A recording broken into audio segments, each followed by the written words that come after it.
Bueno, en aras de respetar el tiempo de cada uno de ustedes, podemos entonces comenzar el conversatorio de hoy. Yo lo he titulado haciendo una pregunta: ¿qué pasa con el gas quemado en el campo de desarrollo de LISA? LISA o LISA, como queramos pronunciarlo. Y todo ello es debido a las noticias que hemos recogido a lo largo de estos meses, como fuente principal los periódicos locales guyaneses y las revistas especializadas en petróleo a nivel mundial, que han reseñado de alguna manera el supuesto problema o problema que hay con la quema de gas en el campo LISA.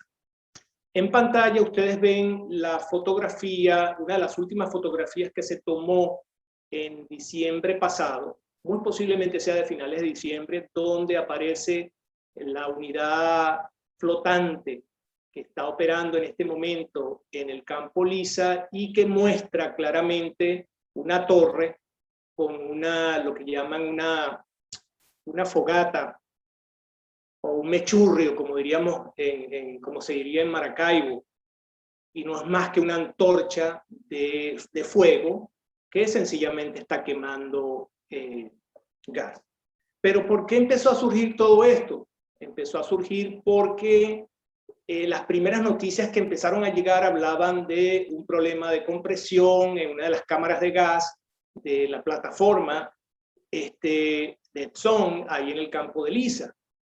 Esa noticia, cuando empezó a ser revelada incluso desde el año 2020, se acentuó a comienzos de este año 2021.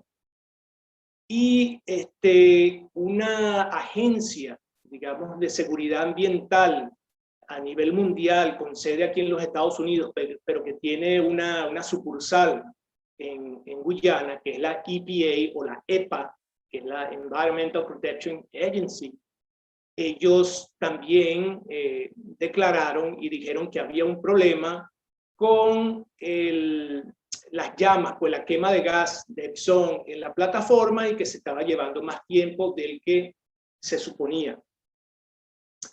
Al igual que eso, pues Exxon empezó en las primeras de cambio a responder que sí había un problema con una unidad y que ellos intentaban hacer, digamos que una mejora del mismo, un upgrade, como le llaman, al equipo que estaba fallando. No daban mayores declaraciones en ese momento.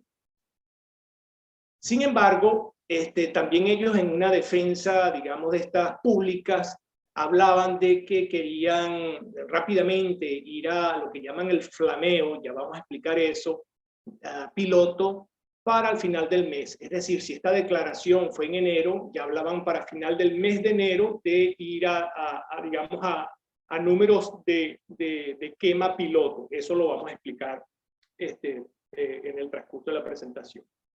Lo cierto es que Exxon, también un alarde de retórica y de relaciones públicas, hablaba que ellos esperaban que todo lo que fuese efecto de gas invernadero en Guyana por las operaciones que ellos están haciendo fuera aproximadamente un 45%, incluso hablaban hasta de un 50% de todo lo que fuera el promedio de las actividades, digamos, aguas arriba hasta el 2025. Es decir, ellos decían que no había problema, que las cosas se iban a solucionar y que tomaran en cuenta que los efectos de gas invernadero iban a ser reducidos en la mitad. Eso hasta ahí, digamos, un juego de retórica, pero que si uno lo busca con pinza le consigue algunos detalles.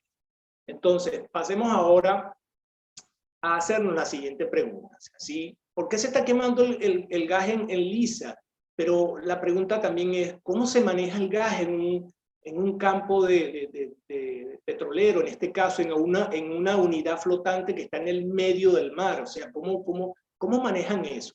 Ustedes ven al extremo de la derecha, arriba, ven un par de trabajadores, posiblemente unos técnicos especializados en el manejo de alguno de la instrumentación que hay en una de esas unidades, y yo simplemente pongo la foto para que vean la escala de tamaño que hay entre lo que es un ser humano normal y lo que son esas instalaciones que hay en el mar, y en este caso en la unidad flotante de LISA.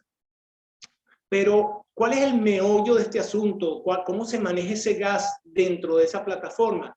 En la figura central, ustedes ven lo que se denomina un separador trifásico agua, crudo, gas. Trifásico de tres, indudablemente, tres fases, en este caso agua, crudo, que sería el petróleo, por decirlo de alguna manera, y el gas. ¿Y cómo trabaja? De la manera más sencilla que se lo pueden imaginar es, vean un gran tanque o una gran cámara que está colocada precisamente como la fotografía superior, donde hay una tubería que entra, es la entrada del hidrocarburo. Ese hidrocarburo viene con todo, se maneja por una serie de instrumentos, controles muy precisos, y simplemente ese separador hace un trabajo gravitacional. O sea, son tres fases con tres densidades, con tres viscosidades diferentes, y en este caso el gas, que es el más liviano de todos, se mantiene dentro de esa cámara en la parte superior. Luego el crudo, que es viscoso, pero que es más pesado, él empieza a ocupar lugar, pero recuerden que el agua se mueve mucho más rápido. El agua, cuando entra en ese hidrocarburo, pues por ese efecto gravitacional empieza a caer en el fondo, y el crudo, que es más pesado, empieza a darle como una especie de sobrepeso. Esa agua indudablemente va saliendo por una tubería, que es la que ven ustedes en azul, y el crudo dentro de esa cámara pasa, digamos que a una segunda, posición o lugar dentro de la cámara, cuando ya no hay agua, sino que lo que hay es gas y crudo. El crudo sale por esa tubería que ustedes ven en color negro, y el gas, como ustedes ven en amarillo, sale por una tubería por la parte superior. El problema básicamente que se presentó era un problema de un sello del compresor de gas, que, si se imaginan la parte amarilla donde está el tubo, en algún lugar de esa parafernalia y diseño de instrumentación, hay un compresor de gas por el cual pasa precisamente ese gas, y que en el caso muy especial de la unidad flotante era un compresor de alta tecnología y silencioso. ¿Qué significa silencioso? Significa que si pasa gas no debería haber ninguna emisión sonora, pero si hay ruido y empieza a sonar, es porque muy posiblemente puedes hacerte la pregunta de que hay un leaking, hay una filtración, y enseguida debes parar las operaciones porque debes revisar por qué se está ocasionando ese ruido. Es decir, en pocas palabras, es un compresor silencioso o un silenciador, así como ustedes hablan en el carro, que ponen un silenciador para que el carro no suene como si fuera un marrano engripado. Pues lo mismo sucede aquí. No hay un ruido y por lo tanto está fluyendo el gas, pero si hay ruido puede haber un problema. Se presentó ese problema, y a raíz de eso, pues el flameo o la quema de gas estuvo por encima de lo que se denominaba piloto, y ahí comenzaron los tomidames entre la prensa, algunas autoridades locales de Guyana y las autoridades de Epson. Lo cierto fue que el problema comenzó en el 2020, más o menos en el verano pasado, o sea, por junio, julio, y se acentuó en enero de este año. Vamos a seguir con... y una cosa importante. Cuando se anunció esa unidad flotadora, prácticamente una ciudad, imagínense, como les había dicho en una presentación anterior, eso es más grande que un portaaviones de esos de guerra que ustedes ven en cualquier película de Netflix. Esta unidad de la FPSO o el Destiny está diseñada supuestamente para garantizar de que ellos no tienen ningún tipo de quema rutinaria, o sea, ni siquiera a niveles pilotos, solamente habría una quema piloto en casos como este, pero supuestamente ellos habían dicho de que la unidad es tan alta tecnología que no va a haber quema. Sin embargo, está sucediendo. Pero vamos entonces, ¿qué hizo las autoridades de Exxon a través de su presidente, Alistair Rutledge? Él dijo que, bueno, sí, mire, tenemos un problema con el sellador del compresor de gas, y bueno, sencillamente como en Guyana no hay tecnología, ni siquiera en países cercanos como Brasil o como Venezuela, que son países de alta, digamos, actividad y cultura petrolera, incluso traerlo a Estados Unidos era todo un problema porque el diseño es especial y hecho por una casa en Alemania que se llama la MAN, o sea, la Man Energy Solution, que está en Oberhausen. Ellos construyeron para esa unidad flotante ese compresor de gas que supuestamente es de alta tecnología. Pues la gente de Exxon en ese tome y dame empezó a decir que, bueno, espérense un momentico, yo lo que hago es quemar diariamente a un nivel piloto, mire, incluso hago menos de 1 millón de pies cúbicos por día, imagínense, 1 millón. Igualmente, Alistair en un momento dado declaró, y eso se consigue en las revistas especializadas petroleras, que ellos, miren, nosotros estamos dentro de los límites permitidos por la EPA, o sea, la Environmental Protection Agency, y estamos muy por debajo de esos 16 millones de pies cúbicos que ya se hablaba en la prensa guyanesa. Y según ellos, y esto es importante, ellos dicen que, mire, desde el punto de vista académico, nosotros no estamos ni en ese volumen y ni siquiera es una asignación y no está integrado dentro de los permisos de seguridad industrial que ellos firmaron con los guyaneses. O sea, por ningún lado está un número que diga que usted tiene que estar por esta cantidad, por arriba, por abajo, dentro del contrato. Pero está por ahí la EPA, que es la agencia precisamente que se encarga de vigilar a nivel mundial qué está pasando con los niveles de quema de gas en cualquier operación petrolera. Sin embargo, Exxon, como una manera también de excusa, dijo que bueno, que dado este problema, nosotros íbamos, todas las lecciones aprendidas, las íbamos a llevar a la segunda unidad aprobada por Guyana, que es esta segunda, digamos, unidad flotante que viene, e incluso para la tercera unidad que se está haciendo para el caso de Payara, el Prosperity, que se llama así, ellos también están asegurándose de que esta construcción que se está dando en Singapur, de esa nueva unidad, conlleve todas las enseñanzas y todos los errores aprendidos en esta primera fase que están haciendo. Igualmente, y lo más importante fue que dijo que el equipo había sido reparado y que se esperaba que regresara a finales del primer trimestre. O sea, si contamos el primer trimestre, estamos hablando de que a finales de este mes, o sea, ya prácticamente la unidad, el compresor debería estar de vuelta en Guyana, supuestamente está, y están en proceso de colocar. Esta es la última foto, esta es la que incluso mi mapa también la publicó, se consigue en los periódicos locales de Guyana y que muestra lo que creemos, o sea, la foto en realidad no dice que sea la unidad flotante, pero es muy similar. Y en este caso muestra, si ustedes ven los 4 técnicos que están en espera, hay en el centro una unidad, una especie de compresor, es un compresor de gas, muy posiblemente relacionado con alguno de los 2 compresores que se ven en el lado derecho de la pantalla, ya sea un compresor de barril o un compresor de tornillo. Ambos de la misma tecnología, con la misma capacidad, pero digamos que la forma como fue diseñado es relativamente un poquito diferente. Pero supuestamente está para ser colocado.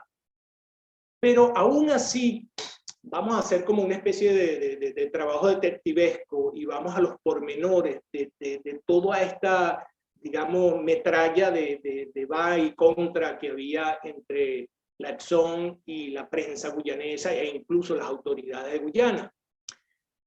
En febrero de este año, de 2021, el presidente de Exxon dijo que, bueno, miren, nosotros estamos produciendo cerca de 120.000 barriles de petróleo por día y a este nivel, pues estamos quemando cerca de 16 millones de pies cúbicos por día. Lo dijo de frente, pues vamos a decirlo así. Pero si nos trasladamos un año atrás, el que es ahora es director de la Agencia de Protección Ambiental EPA, que es el doctor Vincent Adams, no olviden ese nombre, un guyanés completamente formado, con alto nivel y calibre y una autoridad dentro de todo lo que tiene que ver con ambiente y protección, él logró el año pasado que la Exxon bajara la producción en esta primera fase del Lisa por la quema de gas. Es decir, el hombre estaba bien consciente, estaba bien pendiente de lo que estaba pasando y logró, o al menos llegó a un acuerdo con Exxon para que quemaran entre 12 y 15 millones de pies cúbicos. Pero esos 12, 15 millones iban relacionados con la producción que se estaba dando el año pasado. Y el año pasado, a pesar de que Exxon siempre estaba diciendo que su tope iba a ser 120.000 barriles diarios, en realidad esa cifra se va alcanzando paulatinamente. Es decir, tú tienes una producción de 30, 40, 50, 60, 80, hasta que llegas a una capacidad que consideras que es tu capacidad máxima. Incluso puede haber más. Pero entonces, imagínense, si el año pasado ustedes tenían cerca de 80.000 barriles, no tenían los 120 y estabas en un rango entre 12 y 15 millones de pies cúbicos, imagínense ahora que oficialmente el presidente de la Exxon dice que estoy produciendo 120.000 barriles de petróleo y estoy quemando cerca de 16 millones de pies cúbicos. O sea, las dos cifras no parecen concordar, o sea, si se interpolan linealmente o no. Bueno, ahí vamos a buscar algunas cositas. Pero fíjense que la Exxon, a través de su presidente, imagínense la excusa que sacó en aquel momento, la necesidad de ingresos para Guyana. Es decir, nosotros estamos trabajando con la EPA y con el Ministerio de Recursos Naturales para asegurarnos, usted sabe, que hay un equilibrio para Guyana. Incluso dijo que ellos no estaban ni muy felices de estar por encima de la quema piloto, pero que todos conocemos que vivimos en tiempos muy difíciles, muy menguados, muy desafiantes, y el COVID ha cerrado muchos negocios, y por lo tanto los ingresos del país, o sea, de Guyana, es lo que nosotros queremos que ustedes tengan, y por eso es importante contribuir de nuestra parte. O sea, en pocas palabras, una excusa, algo así como que, bueno, mira, Guyanés, como tú necesitas dinero, chico, yo estoy produciendo y llevando a tope inmediatamente, aun cuando estoy quemando, digamos, 16 millones de pies cúbicos, pero lo estoy haciendo porque, bueno, vale, con eso tú vas a obtener más ganancias. Así, algo así como que, bueno, quédate tranquilo que aquí vas a recibir lo tuyo. Y bueno, usted sabe, palabras más, palabras menos retóricas, estamos trabajando para encontrar ese equilibrio adecuado, ¿no? Todo hasta ahí suena mucha retórica de la cual nosotros estamos acostumbrados. Pero siguiendo con los pormenores, fíjense que en el junio del 2020, el Vincent Aran, el director de la Agencia de Producción Ambiental, de la EPA, dijo, sí, mire, señores, la Exxon ha logrado, digamos que significativamente reducir la quema de gas desde diciembre de 2019, cuando comenzaron, y bueno, mire, las cosas se están arreglando. El mismo doctor Arans dijo que incluso, miren la cifra que utilizó la cifra de 20 millones de pies cúbicos a menos de 15, es decir, que en algunos momentos la quema, digamos, de gas estaba muy por encima de 12, de 15. Digamos que el 20 es un pico, pero siempre estaba relativamente por encima y que había logrado que se redujera aproximadamente unos 15 millones de pies cúbicos. Bueno, eso cuando uno empieza a tomar los números, empieza a darse cuenta de que hay algunas cosas que no concuerdan, porque dijo que la Exxon había vuelto a números anteriores, que lo situaba más o menos en ese tiempo, estamos hablando del año pasado, recuerden, 80.000 barriles de petróleo por día, no los 120. Bueno, él mismo justificó que habían problemas con la unidad y que, bueno, con esa quema que se estaba dando, bueno, la buena noticia era que la Exxon estaba haciendo todos los esfuerzos y que iba a mejorar digamos que el sistema de compresión para que no haya ningún riesgo posible. Pero bueno, aquí es donde entran las dudas. Si el presidente de la Exxon dice que la compañía, incluso vamos a publicar cada 2 días todos los desarrollos relacionados con la quema y la compresión del gas defectuoso, etcétera, bueno, hasta ahora esos 2 días no se han cumplido. O sea, desde el punto de vista de información, es muy posible, o sea, doy el margen de la duda, de que sí, cada 2 días puede ser que tú le pases la información a la Agencia de Energía de Guyana, pero posiblemente la Agencia de Energía de Guyana no saca esa noticia a nivel público. Es muy posible que esté sucediendo eso y que, bueno, que para darle el margen de la duda, ellos están cumpliendo cada 2 días. Vamos a suponer que sea así. Pero para el mundo petrolero, sobre todo aquí en Houston, nosotros nos preguntamos lo siguiente. Bueno, si ustedes producían 80,000 barriles, como dice el director de la EPA, y el cual les ordenó parar la producción, o sea, no ir en aumento, sino, mira, me van a controlar esa producción para que ustedes puedan quemar entre 2 y 15 millones de pies cúbicos. Pero ahora el presidente dice, a partir de enero, incluso anteriormente, que estoy produciendo 120,000 barriles diarios y estoy quemando 16 millones. Se dan cuenta que aquí hay algo que no concuerda, no hace un match completo entre una cifra y otra. O sea, si quemas entre 2 y 15 para 80,000 barriles, ¿cómo vas a quemar 16 solamente para 120,000? Alguien aquí está, digamos que, diciendo alguna mentirita. Pero bueno, vamos a ponerle simplemente una incógnita a todo esto. Pero fíjense, yo he empezado a hablar de conversiones de 16 millones de pies cúbicos, de 120,000 barriles, y yo estoy seguro que a ustedes les puede estar pasando como a mí me pasaba al principio. Pero bueno, ¿qué es eso de millones de pies cúbicos? Un barril, ¿pero un barril de qué? ¿De cerveza? ¿O cómo se maneja esto? Pues bueno, es bueno siempre tener en mente y en cualquier actividad que ustedes hagan una escala ya sea de tiempo o de dimensión. Y en este caso, vamos a lo concreto. Si nosotros hablásemos de 1 millón, por poner un número, pues, digamos, relativamente con puros ceros, de pie cúbico, 1 millón de pie cúbicos, que lo pueden relacionar con la figura de la llama que está a la izquierda de su pantalla, eso aproximadamente les daría a ustedes unos 178 barriles equivalentes de petróleo norteamericano, por eso el US, porque el barril norteamericano es diferente al barril europeo, incluso al barril en otros lugares. Pero esos barriles que ustedes ven del lado derecho en la figurita, si lo comparan con esa llama que esté botando 1 millón de pie cúbico, les da aproximadamente unos 178 barriles. Pero también, si quieren jugar con las conversiones, en un solo barril de petróleo, en un solo barril de esos que ven ahí en negrito y que dice oil, habría la posibilidad de que entraran unos 5.2 pies cúbicos de gas. Pero en ese barril, también si vamos a la medida internacional a la que nosotros fuimos educados y estamos acostumbrados, ese barril les da aproximadamente 159 litros. Entonces ya ustedes empiezan a tener una dimensión mucho más concreta. Ah, un barril tiene 159 litros. Pero nosotros en el mundo petrolero siempre hablamos de billones o de millones, porque esas son las cantidades que, digamos, que salen rutinariamente en un campo petrolero.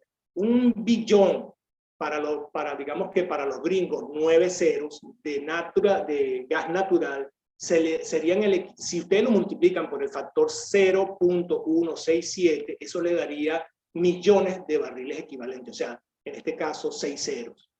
Y eso siempre es la conversión que se hace. Cuando un campo de gas dice que consiguió, digamos, 5, 7, 8, 14 TCF, o sea, trillones de pies cúbicos, enseguida nosotros multiplicamos, hacemos conversiones para convertirlo en el equivalente de lo que sería barriles de petróleo. Pero en el caso muy concreto al que vamos, si estamos hablando de una cifra aproximadamente de quema de gas de 16 millones de pies cúbicos, eso les daría más o menos aproximadamente unos 2.800 y tantos barriles equivalentes de petróleo. Eso posiblemente sea un poquito menos porque, bueno, el barril siempre va a tener un montón de impurezas que si tú lo sacas y lo pesas como debe ser para llegar a esos 159 litros, pues es muy posible que te dé un número relativamente más bajo. Pero tengan en mente ese número, 16 millones de pies cúbicos de gas, equivale más o menos a unos 2.800, casi 50 barriles de petróleo. Pero igualito, es cuestión de escala, porque si yo le digo a ustedes, venezolanos en Venezuela, 16 millones de bolívares, no sé, a la conversión cuánto es, menos de $8, para muchos de repente pueden decir, bueno, Milton, eso no es nada. Pero para otros pueden decir, espérate, pero el sueldo mínimo, no sé, serán 3 o 4 o $1, entonces sí representa dramáticamente otra dimensión. Entonces es cuestión de colocarse en la escala y mirar qué es una cosa con respecto a otra. Pero vamos a esto, vamos a lo que es la quema, digamos, de gas. Yo lo titulé lo bueno, lo malo y lo feo. ¿Por qué lo bueno, lo malo y lo feo? Porque hay demasiada desinformación y muchísima confusión, no solamente a nivel del público en general en cualquier parte del mundo, sino incluso a nivel de los mismos petroleros. El flameado o la quema de gas, porque nosotros en español, para buscarle, digamos, una terminología correcta, diríamos el flameo de flama, o diríamos la quema de gas, o como dirían en Maracaibo, un mechurrio. Ese flameo o quema es una quema controlada del gas natural, digamos, que te consigues en un reservorio, que está asociado a ese petróleo que estás sacando, y el cual también puede ser el gas que esté asociado precisamente a un campo de gas. O sea, el gas saca gas, pero también puede sacar un gas que es sucio, que está contaminado, y bueno, tienes que hacer algo con él. En el caso del petróleo, viene con el petróleo, y tienes que hacer dos cosas, o lo conservas y lo guardas, o también tienes que hacer algo con él. Incluso hoy día en lo que se llaman las perforaciones no convencionales, el fracking ese muy de moda, que en Estados Unidos da cerca de más de 1 millón de barriles de petróleo, igualito, al hacer fracking sacas el hidrocarburo, pero ese hidrocarburo viene con gas y tienes que hacer algo con ese gas. Pero esa desinformación y esa confusión llega a los límites de pensar, casi todo el mundo piensa que el gas natural que se está quemando se está desperdiciando de alguna manera. O sea, eso es lo primero que todo el mundo piensa. Y ojo, de manera lógica pueden pensarlo, decir, pero bueno, pero ¿por qué ese gas se quema? O sea, ¿por qué no lo puedo utilizar? Eso es una palabra, una pregunta clave y que todo el mundo se puede hacer.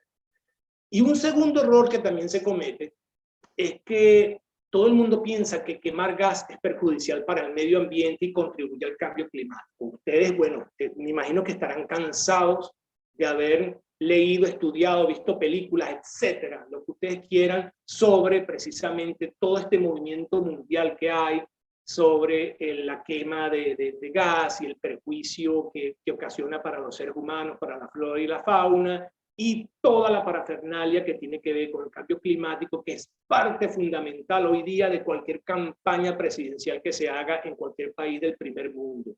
Porque yo no voy a decir el tercer mundo, porque bueno, son otros, digamos que otros aspectos, pero no hay país del primer mundo donde un candidato no tenga una agenda completa sobre cómo va a ser el manejo y cómo va a ser la contribución de su economía a mejorar o a minimizar todo lo que es las amenazas al cambio climático.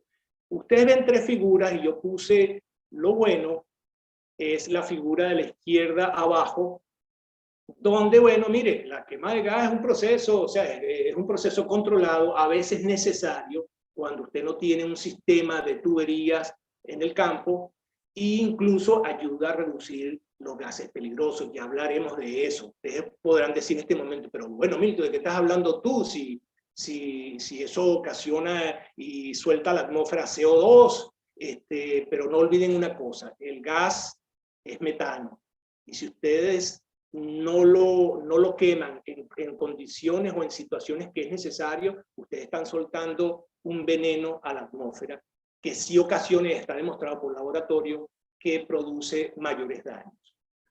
En la figura de arriba a la derecha, yo le pondría que es lo malo, bueno, es el tema que hoy estamos conversando, es la unidad flotante que está en aguas Esequibana y que tiene una antorcha encendida, y que, bueno, diríamos que la razón de todo esto es, bueno, ¿por qué estás quemando? O sea, ¿por qué supuestamente estás por encima de números pilotos? Y eso sería, vamos a decir, lo malo. Lo feo es lo que ustedes ven en la figura de abajo, que es precisamente, ¿recuerdan la guerra de Kuwait, la guerra del desierto? Cuando Saddam Hussein invadió Kuwait, y en su, digamos, en el momento en que entraron las fuerzas de coalición, lo que hicieron fue incendiar varios de los campos petroleros que están en la línea, digamos, limítrofe entre los dos países, y incendió más de 650 pozos, y creó toda una nube y un infierno como que se ve. Eso sí, eso es feo, eso fue horrible y tuvo sus consecuencias, y de eso vamos a hablar con algunos detalles más adelante. Pero bueno, les he hablado de lo bueno, lo malo y lo feo, les he hablado de algo de lo que está pasando allá, pero bueno, el gas Milton, ¿qué es en sí? O sea, que hay diferentes tipos de gases o el gas uno solo. Bueno, mire, en el mundo petrolero, y así como ustedes ven la figura ahí donde se ve la unidad flotante, te pueden salir dos tipos de gas. El gas que nosotros denominamos agrio o ácido y el gas en solución.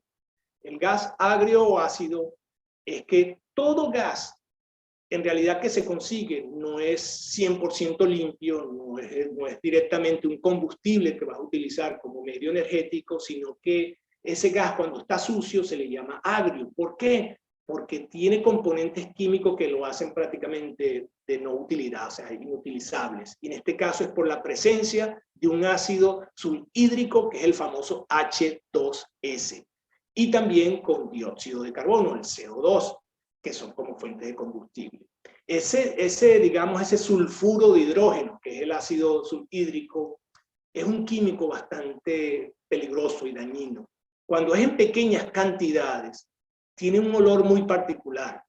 Es un olor así como a podrido. Ustedes remóntense a su época de estudiantes de bachillerato y de elemental con sus amigos, aquellas jugaterras, y para utilizar una palabra que pido perdón a todos, cuando soltaban un peo líquido, bueno, no más que estaban soltando un montón de ácido sulhídrico, el cual ocasionaba un espanto y brinco de todos ustedes. ¿Por qué? Porque no podían soportar ese olor. Eso en cantidades menores, imagínense lo que ocasiona.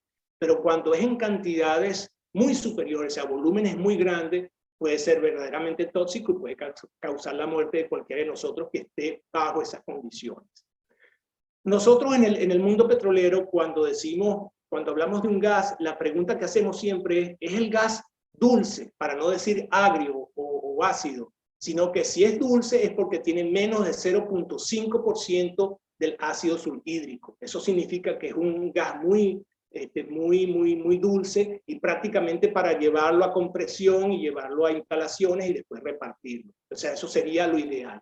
En el caso de Guyana, hasta ahora supuestamente es un gas dulce, pero en cantidades que si tú no manejas, si tú no tienes las instalaciones adecuadas, tienes que flamear, o sea, tienes que quemar algo de ello, porque si no, puedes poner en peligro todo el sistema de operación que hay en el campo.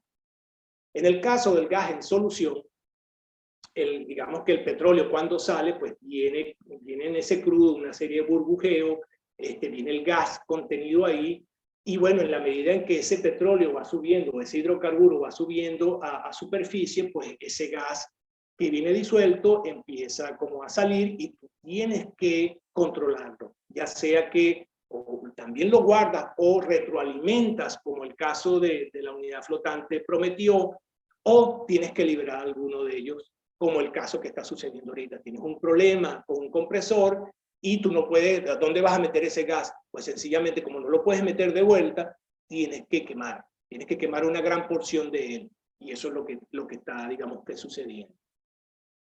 Ahora, ¿por qué quemo el gas? Pues lo quemo porque, bueno, como les había dicho, hay presencia de gas agrio, y bueno, si yo lo quemo, si yo quemo el sulfuro de hidrógeno, el sulfuro de hidrógeno es 2 átomos de hidrógeno y 1 de sulfuro, pues si tengo mucha cantidad del mismo, hago insegura la extracción del petróleo y necesito de alguna manera, si no tengo las instalaciones adecuadas, quemar una cantidad de él.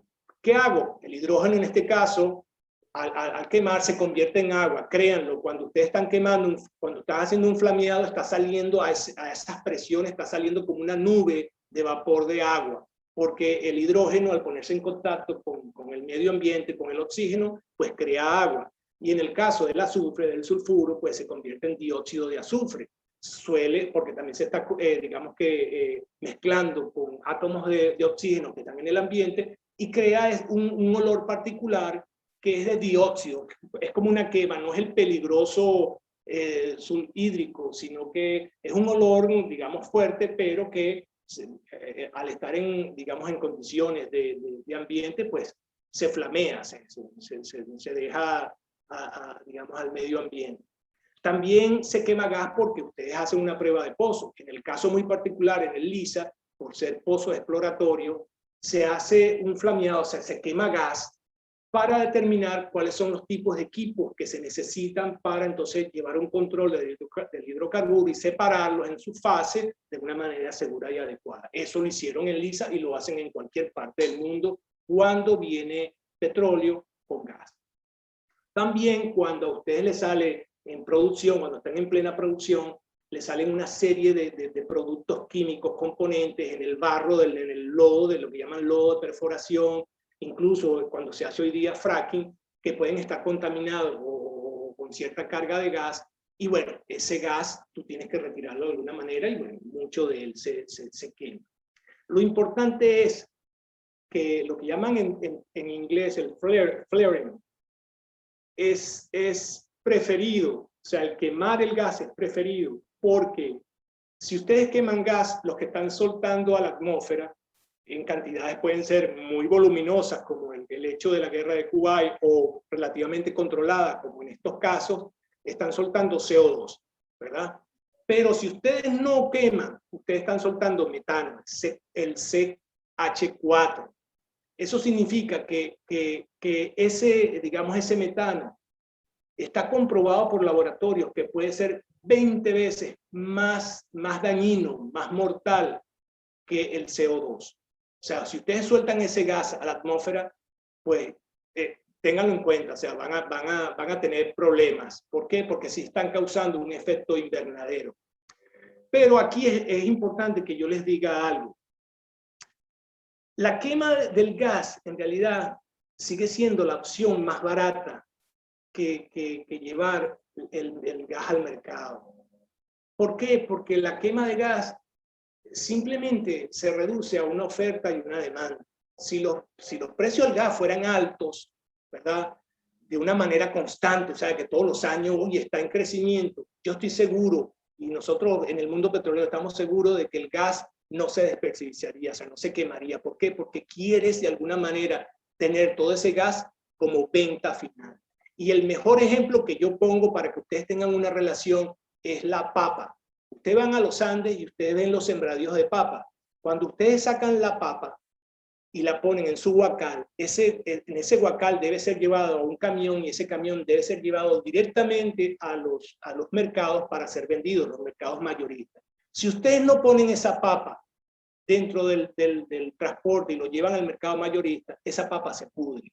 En el caso del gas, el gas suele no almacenarse en el momento en que sale, o sea, tiene que tener un aguas arriba y un aguas abajo del negocio completo. En el momento en que lo sacaste, lo metiste dentro de sus cámaras compresoras, lo llevaste a un sitio donde lo vas a repartir, y ya sea para empresas, ya sea para la gente común como nosotros, pero tiene que tener un ciclo continuo. Si lo pagas en algún momento, tú no puedes tener gas almacenado por tiempo. Eso es una bomba de tiempo que tienes ahí. Por lo tanto, tiene que tener una continuidad todo el proceso.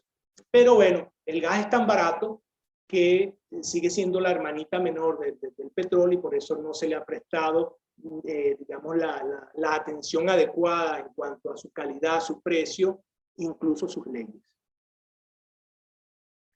Pero ¿cuál es el problema a la hora del impacto ambiental? Que aquí es donde digamos, se crea toda esta parafernalia a nivel mundial. Sí, la quema de gas pues genera el dióxido de carbono, o sea, de eso estamos claros.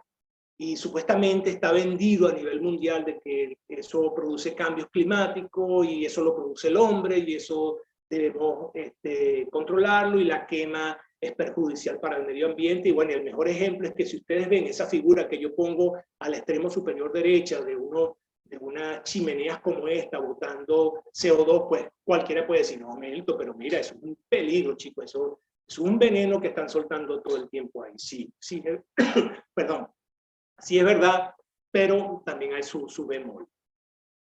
La verdad es que si ustedes no quemasen por condiciones de necesidad en un campo y ustedes tienen que soltar metano, pues el metano, como les había dicho, es 20 veces más dañino. Eso está demostrado en laboratorio, pueden conseguirlo en cualquiera de las publicaciones que se dedican a eso, o simplemente van a la página de la AAPG y de la American Petroleum Institute pueden buscar la parte de gas metano y van a conseguir pero inmensidad de reportes que les dicen efectos que se han demostrado en diferentes partes del mundo. Y el metano, como ustedes saben, bueno, es el componente principal del gas, y si no lo quemas, lo tienes que ventilar en la atmósfera si no lo puedes controlar y guardar. Eso es importante que se tenga. Y más importante es aún que tengamos en cuenta que quemar gas es actualmente una condición legal. Es decir, eliminar digamos, el flameo, por decirlo de alguna manera, eso implica indiscutiblemente hacer un montón de inversiones a lo largo y ancho del mundo que son necesarias hacer, pero señores, la quema del gas es completamente gratis. Eso no está regulado en cuanto a precios per se. No tienes que pagar absolutamente nada. Es decir, la atmósfera es una alcantarilla gratis. Así de sencillo y así lo veo yo. Es decirme, mira, bótalo ahí, así como botas un tubo de agua en cualquier lugar, pues igualito aquí el gas, bueno, bótalo, quémalo. ¿Por qué? Porque nadie te está penalizando por ello. ¿Eso está cambiando? Sí, señor, se está cambiando. Pero ahora vamos al meollo del asunto. Volvamos a la ventana y a la fachada atlántica y hagámonos la pregunta de si cuáles son, digamos, los escenarios, ya sea por quema de gas, o por ruido, o por otro hecho fortuito, que pueda estar presente en este momento en el campo LISA, que se está, digamos, que desarrollando. Déjeme un momentico bajar esto que está aquí. Esta figura la conocen todos ustedes y yo simplemente puse el barco, el mismo barco que puse al principio con su flama o su antorcha quemando en el punto donde está localizado ahí en verde que dice Lisa y que arribita aparece, digamos, Payara y que más o menos se acerca a la línea borde no oficial, o sea, esa es la línea arbitraria que pasa o que hemos pasado Venezuela, a partir de la boca del cauce principal del Esequibo, y que bueno, ustedes ven que hay una actividad petrolera. Igualmente les puse dos figuras, una a la derecha que son las corrientes de vientos a nivel mundial y cómo se vería para el caso, digamos, del Atlántico Sur relacionado con Sudamérica. Vean que tiene una dirección preferencial sureste-noroeste, las que van en color marrón, si la ven en color marrón o naranja, muy diferente a las que están por arriba, que son las amarillas, que son los vientos alisios, que vienen, digamos, del norte de África, pero tiene esa dirección preferencial, las corrientes de viento, y si ven la figura de la izquierda, ven las corrientes marinas, las famosas ecuatoriales del sur, que, digamos que concentrada a lo largo de todo lo que es la costa de las Guyanas y del Esequibo nuestro, ven que también tiene una dirección preferencial que va sureste, noroeste. ¿Cuál sería, digamos, el peor escenario que nosotros pudiésemos conseguir aquí? Pues señores, o sea, si vamos al peor escenario, el peor escenario no sería una antorcha encendida como lo que está sucediendo ahorita y quemando 16 millones de pies cúbicos. No, olvídense de eso. Esa quema, ese CO2 que se está dando, digamos, al ambiente, aun cuando las corrientes sean marinas o sean de viento, pudiesen llevar ese CO2, dada la distancia, o sea, prácticamente un poco más, si hacemos una hipotenusa, más de 120 millas, prácticamente es absorbido a lo largo de esa trayectoria, ya sea digamos, por efecto de mar o por efecto de la forestación que existe en el Esequibo. E incluso, mientras nosotros no tengamos ninguna unidad de medición, de las cuales muchísima gente no se pone de acuerdo, para medir si puede haber algún efecto, pues, mire, es bastante difícil. Incluso, ahora vean esto, si ustedes en el pico de desarrollo que se tenga en el campo, digamos, Lisa, incluyendo ahora Payara, como ha prometido Exxon, que puede tener hasta 4, 5, 6 unidades, y aproximadamente más de, si sumamos todo, aproximadamente más de 50 pozos en el fondo marino, y llenando unos cargueros con más de 1 millón de barriles de petróleo. El peor escenario que pueda ocurrir es que, bueno, uno de esos barcos llenos uno de esos tanqueros llenos de petróleo encallara o tuviese algún problema y que ese petróleo se derramara en esas aguas. ¿Por qué? Porque al derramarse millones de barriles en esas aguas, pues, dadas las corrientes, pudieran llevarlo hasta orilla, hasta costa esequivana, y pues indudablemente sí, desde el punto de vista de flora y fauna, eso pudiera ocasionar un problema grave. Sin embargo, yo en este caso quiero parar aquí para decirles que si vamos a efectos catastróficos, recuerden que hay, digamos, 3 eventos importantes en este lado de América que han ocasionado que haya un antes o un después de esas catástrofes. El primero sucedió en el año 69, muy posiblemente muchos de ustedes no habían nacido, pero en Santa Bárbara, California, encalló mejor dicho, ahí lo que hubo fue una explosión de un pozo y en aguas costa afuera, y logró que todo ese petróleo se desparramara a lo largo de unas 35 millas de la costa californiana. Eso pues indudablemente mató una serie de miles de aves que hacen digamos que su temporada de invernación en esas aguas, y muchos animales marinos. Recuerden que desde San Diego hacia arriba ustedes pueden ver focas marinas en ese lado del Pacífico norteamericano. Bueno, pero ese derrame pues ocasionó que se fundara la Agencia de Protección Ambiental de los Estados Unidos, o sea, la EPA, la misma que tiene sucursales en Guyana y donde el doctor Adams estuvo, digamos, inquisidoramente tocándole la puerta a Exxon para que bajara y redujera, pues, digamos, la quema de gas en el mundo. Pero hay otro hecho importante donde está involucrado nada más y nada menos que el Exxon, que es el famosísimo accidente del tanquero Valdez en Alaska. Eso fue en 1989. Ahí eso logró, digamos, ese drama, porque ese drama también fue televisado y se sacaron una serie de documentales de regular más las leyes de protección del ambiente, incluido uno muy particular, que todas las embarcaciones, absolutamente todas las embarcaciones que lleven, transporten crudo, o sea, los tanqueros en este caso, deben tener una doble protección, o sea, un doble casco. Los expertos en naviera pueden dar fe de eso, que ahora todo tanquero debe tener una doble cubierta. O sea, mayor protección, vamos a decirlo así, para el cristiano como nosotros. Pero ustedes también deben recordar que en el 2010, hasta hace poco, o sea, apenas estamos hablando de 11 años, el famoso Pozo Macondo, que lamentablemente le pusieron un nombre tan latino, tan realismo mágico como Macondo, y ese derrame que también se sucedió a lo largo de 80 kilómetros de la costa del estado de Luisiana, aquí cerquita en el Golfo de México. Y ese fue un pozo que explotó abajo en el suelo marino con una columna de 1500 metros, o sea, más o menos un poquito más pequeña la columna de las columnas de agua que se consiguen aquí en Stavros.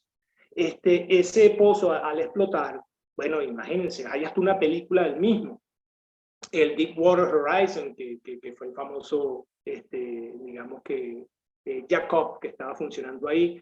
Ahí se perdieron la vida de 11 trabajadores y se derramaron 4.9 millones de barriles de petróleo. Bueno, para que tengan una idea de las dimensiones que hemos estado hablando, eso representa más de 200 millones de galones. Imagínense, eso también representa algo así como 320 piscinas olímpicas, de esas que ustedes ven cuando ven los Juegos Olímpicos. O, véanlo de esta forma, representa 3 días de producción de petróleo de todo el Golfo de México. Imagínense la catástrofe que significó, que todavía hoy día BP paga por ello. Y paga en que, bueno, le dieron, como decimos en criollo, hasta por el cielo de la boca, porque han tenido que pagar prácticamente trillones de dólares a una serie de oficinas, agencias y a todas las, digamos, todas las demandas personales que hizo diferentes estados, incluyendo Texas, a la BP por esa tragedia que se dio. Bueno, imagínense una tragedia de esas dimensiones que pudiera suceder aquí en Stavros. Mira, todo puede suceder, esa sería mi respuesta, pero es bastante difícil, pero bueno, las cosas pueden suceder. Vamos aquí. Pero ¿hay algún riesgo que yo tenga por, digamos, por ruido, por radiaciones en un evento como este? Bueno, mire, señores, aquí sencillamente para que ustedes tengan una idea de los peligros que pueden ocasionar estar en esas labores de perforación y en costa afuera. Aquí tienen la gráfica que se utiliza para medir niveles de radiaciones térmicas, o sea, nivel de calor. Sencillamente ustedes leen en el eje de las X metros e igualmente en el eje de las Y, pero de tal forma que si ustedes hacen un punto concéntrico a partir del cual comience una llama y empiecen a soplar viento en cualquiera de sus direcciones, si ustedes van al círculo central, si ustedes están en menos de 25 metros, mucho menos, menos de 25 metros, ustedes están expuestos a un equivalente de unos 10 kilowatts por metro cuadrado. Eso es una medida que se toma de nivel de radiación térmica y potencialmente ustedes pueden morir en el primer minuto si están expuestos a unas llamas como esa. En la medida en que se van alejando radialmente en esa circunferencia, si están un poquito más allá de los 25 metros, pues ya tienen un efecto menor, son 5 kilowatts por metro cuadrado, pero ahí ustedes empezarían a presentar quemaduras de segundo grado en menos de un minuto. Imagínense el calorón que puede representar eso. Y en la medida en que más se alejan del mismo, pues reciben una radiación térmica de aproximadamente 2 kilowatts por metro cuadrado y eso le ocasiona dolor, digamos, en el primer minuto. Nada más imagínense ustedes cuando a ustedes les gusta, tanto les gusta ir a la playa y tenderse en la arena, así como hacen las iguanas, y recibir ese sol que al día siguiente ustedes lo que tienen es un hinchazón en esa espalda y hasta le brotan ciertos puntos de agua. Bueno, imagínense, ustedes no están expuestos ni siquiera a uno, y sin embargo miren la incomodidad que pueden sentir. Pues esta radiación térmica en una unidad flotante, pues el peligro se concentra a la hora de una explosión, pues en la zona central, pues indudablemente en la medida en que ustedes van en una unidad flotante como esa, mucho más lejos, pues tienen chance de ser socorridos y ser evacuados y pues no representa mayor problema. ¿Representan problemas a nivel regional? Pues ninguno, estamos en costa afuera, no hay ciudades, no hay nada por el medio, y en el caso de incendios como ese, pues bueno, actúan las autoridades, digamos que competentes. Pero aquí vamos a un caso donde sí el fuego se ocasiona algo. ¿Recuerdan cuando hablábamos de la guerra de Kuwait? Bueno, aquí digamos que la figura lo dice todo. Y lo dice todo porque si ustedes ven la figura central, ese infierno, esa llama dantesca, y ven ese trabajador que está protegido, por cierto, un trabajador de la famosa compañía Boots & Coots, que es la que en Venezuela ha logrado, digamos que, actuar en algunos pozos en años anteriores que han explotado en el lago de Maracaibo. Ha sido la Boots & Coots, que tiene sede aquí en Houston, y que son expertos mundiales en control de fuego en pozos petroleros. Si ven la figura de abajo en blanco y negro, pues ven también un área dantesca del mismo hecho de Kuwait, pero si ven la figura del extremo superior izquierdo, ven una figura satelital donde ven como unas llamaradas, una especie de chorros en negro, que eran esos pozos que Saddam Hussein en su vuelta a Irak, cuando llegaron las fuerzas de coalición, encendió, y miren el efecto que causaba a nivel satelital. Bueno, pero vamos a detenernos un momentico en esta catástrofe para que tengan una idea de lo que son las escalas y las dimensiones. Ustedes saben y conocen y han leído a Carl Sagan. Carl Sagan, que fue todo un experto mundial, una voz autorizada en todo lo que tenga que ver la astrofísica, todo lo que tenga que ver con los planetas, y el hombre que predecía que había conexión extraterrestre, o sea, había comunicación con otras civilizaciones mucho más avanzadas, etc. Él declaró en los días previos a la invasión de de las fuerzas de coalición, cuando Saddam Hussein estaba diciendo que iba a quemar absolutamente, iba a convertir un infierno pues, a Kuwait, ellos empezaron a hacer algunos diagnósticos y decían que una catástrofe como esa daría un impacto continental de temperaturas bajo cero. Era como que si usted, y eso con solamente unos 300 o 400 pozos que pasaran a quemar, eso empezaban a decir.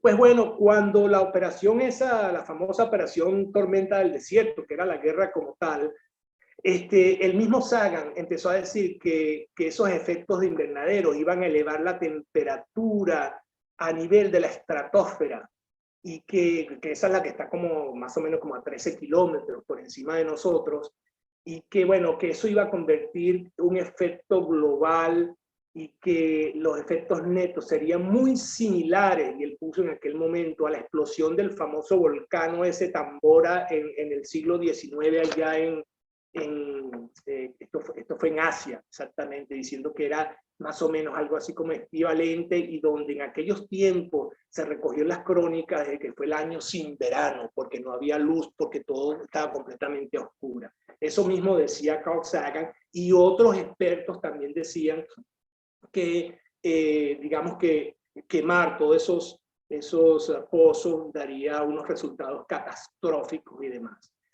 Bueno, señores, la realidad fue otra, muy diferente. Cuando se mira en tiempo, con estudio, con observación y con datos, se consigue que los efectos del incendio petrolero en Kuwait solamente alteró el patrón meteorológico en el Golfo Pérsico y en una región circundante de Kuwait. Digamos que los vientos atmosféricos más bajos soplaban digamos, el humo a una parte de la península arábica, y algunas ciudades, digamos, incluso de Bahrein, experimentaron algunos días, digamos, llenos de humo y lluvias con mucho hollín. Pero, en realidad, toda esa catástrofe de que se hablaba, de que iba a suceder por la quema de esos pozos, en realidad no fue así. O sea, en realidad, de alguna manera, esto ya es a manera personal, la madre naturaleza actúa y de alguna manera controla pues un daño hecho por el hombre. No con esto quiero decir que siempre va a suceder de esa manera, pero un ejemplo a esta escala como la guerra de Kuwait, cuando la llevamos, digamos, a lo que está sucediendo en el Esequibo con la producción, pues mira, es comparar un elefante con una hormiga. Y no, o sea, tragedias pueden suceder, pero particularmente no. Hay riesgo de ruido. Mire, esta gráfica sencillamente es para mostrarle que fuera de lo que ya hablamos de las emisiones térmicas, si hablamos de ruido, digamos, en aguas esequibanas, producidos por toda esta producción petrolera, recuerden que cuando ustedes están metidos en un congestionamiento, en una tranca, pues una cola de esas de Caracas bien trancada, o tienen que prender el aire acondicionado porque está haciendo mucho calor, o se meten en un restaurante a tomarse una cerveza y está completamente abarrotado, bueno, no hoy día con el COVID, pero en aquellos tiempos, o aquellos que tengan grama y están utilizando la podadora, ese ruido que ocasionan estos elementos más o menos están en el orden de los 80-90 decibeles. Un ruido por encima de ese número, o sea, de 85-90, pues ya causa lo que llaman contaminación sonora. Pero para efectos de actividades petroleras, si ustedes se colocan a cierta distancia, a 10 metros o a 100 metros, ustedes más o menos están en una relación que está en el borde de lo que puede ser una contaminación sonora. Si eso lo llevamos a escala del Esequibo y donde están haciendo actividad petrolera, pues indudablemente estás a 120 millas del lugar más poblado, que es Georgetown, y no hay ningún problema. Y a nivel de la unidad flotante, pues todo el mundo guarda una serie de seguridades, incluyendo con ellos sus famosos airphones de seguridad, que bueno, prácticamente son matarruidos, como dicen. Así que no habría un problema de ese tipo. Pero esto sí es la paradoja de todo lo que el mundo más o menos cree conocer pero que en realidad no sabe cómo maneja las cifras. Esta torta de distribución que ustedes ven en todo el frente les dice para el año 2015, y ojo, a pesar de que es 2015, en cierta forma los números más o menos representan un poquito más, un poquito menos hoy día. Si ustedes ven la parte azul oscura que dice gas natural y sistemas petroleros con el 31%, y yo les pongo esas dos flamas ahí, esas dos antorchas prendidas.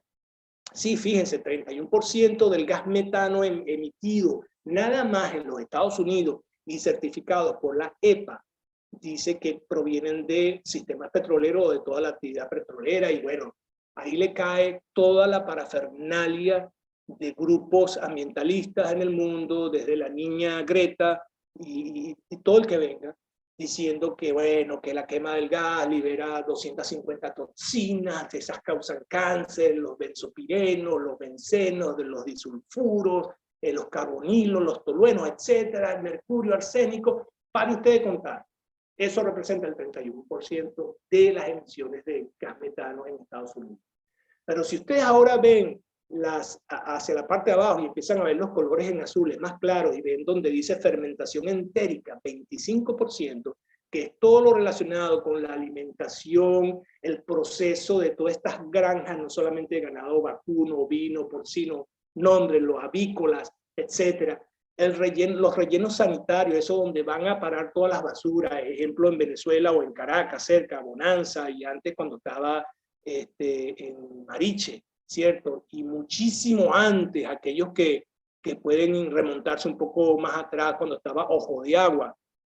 Y el manejo de todo lo que representan los excrementos de todos esos animales. Si ustedes unen toda esa, digamos, ese porcentaje, eso les da a ustedes más del 60% de las emisiones de metano en los Estados Unidos. O sea, el doble de lo que producen los sistemas petroleros está dado por el hecho de toda esta serie de actividades donde se incluye esa, donde ustedes van a comerse una famosa hamburguesa con un buen pedazo de carne adentro. Pues bueno, para producir esa carne viene de un proceso de fermentación entérica y tiene que llevar consigo un manejo del estiércol de esa vaca, pues por decirlo. Entonces imagínense cuando ponemos en dimensión los números, qué representa uno y qué representa el otro. O sea, quién es el malo y quién es el bueno en esta partida. O dónde está, digamos, el hecho hipócrita de una sociedad que quiere vender por un lado una cosa muy mala, que, ojo, ha sido mala en algunos casos, pero que cuando medimos otra, pues la otra puede ser peor. Aquí simplemente hemos hablado de gas. Recuerden simplemente esto como información general. El gas natural, cuando a usted le hablen de gas natural, sencillamente eso es prácticamente metano. Pero igual así como metano, tiene etano, butano y propano, o sea, todos los tanos. Y los tanos no son más que una relación entre lo que es los enlaces de carbono que tenga, digamos, el químico per se. Pero el gas natural es básicamente metano. Ahora, cuando les he hablado de todo esto, ¿qué es lo bueno, lo malo y lo feo? Bueno, lo bueno también es que sí, si nos hacemos la pregunta de que debemos parar la quema de gas, por supuesto. O sea, yo que vengo del mundo petrolero, digo que sí. ¿Por qué? Porque hoy día, a diferencia de hace 30 o 40 años atrás, hay mayor tecnología y hay posibilidades que nosotros controlemos prácticamente todo lo que son emisiones de quema de gas por sistemas petroleros. Ojo, la quema de gas por sistema petrolero son el 2% de las emisiones de CO2 que se da. Cuando ustedes ven el número que dice 2030, esa es la fecha donde todos los países del primer mundo reunidos en París recientemente dieron como fecha para que haya una emisión, una campaña de cero quema rutinaria, o sea, de la piloto, pues, que puede haber en cualquier lugar del mundo. Ellos ofrecen 2030 como fecha tope y lean ahí dice Banco Mundial. Ustedes dirán, bueno, pero ¿por qué fue un banco el que dijo esto y por qué no lo dijo otra entidad? Porque la banca internacional hoy día está dando créditos que llaman créditos de decarbonización para países que quieran afiliarse a esta campaña.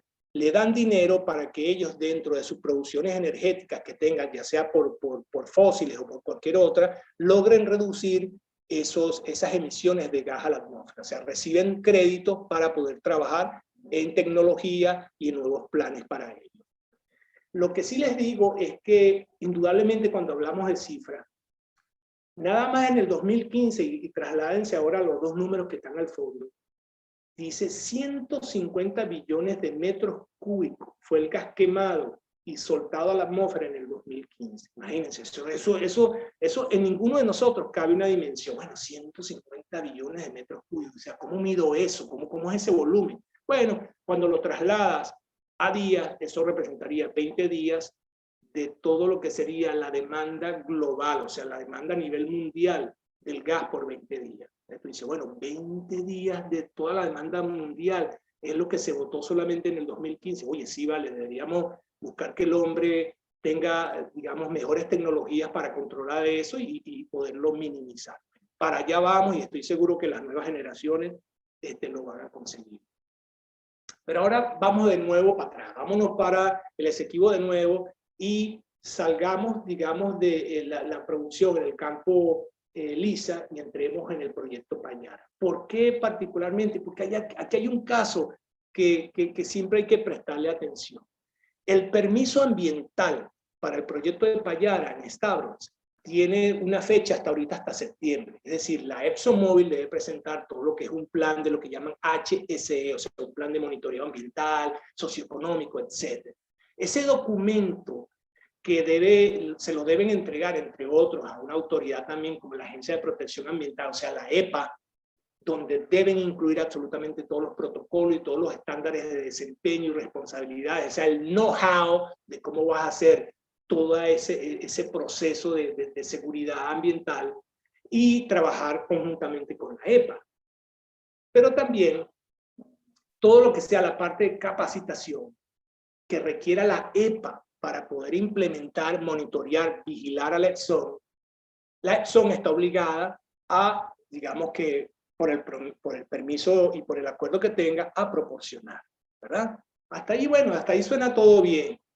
Pero el permiso, ya sea el que indique la EPA, en este caso, que sea local o que sea internacional, según requiera, digamos, el plan que ellos quieran llevar a cabo o los tipos de auditoría que quieran hacer sobre las seguridades ambientales en esas aguas, la Exxon es responsable de todos los costos razonables porque indudablemente se sabe, pues, o se puede saber más o menos hasta dónde pueden alcanzar esos costos y de todo lo que sería el plan monitoreo. Eso debe ser pagado por la Exxon. Pero fíjense, pasamos a la siguiente página. Y en este proyecto Payara, que ese proyecto incluye también una unidad flotante de almacenamiento y descarga, que es el que denominan Prosperity, eso en su máxima capacidad está para producir unos 220.000 barriles diarios de petróleo.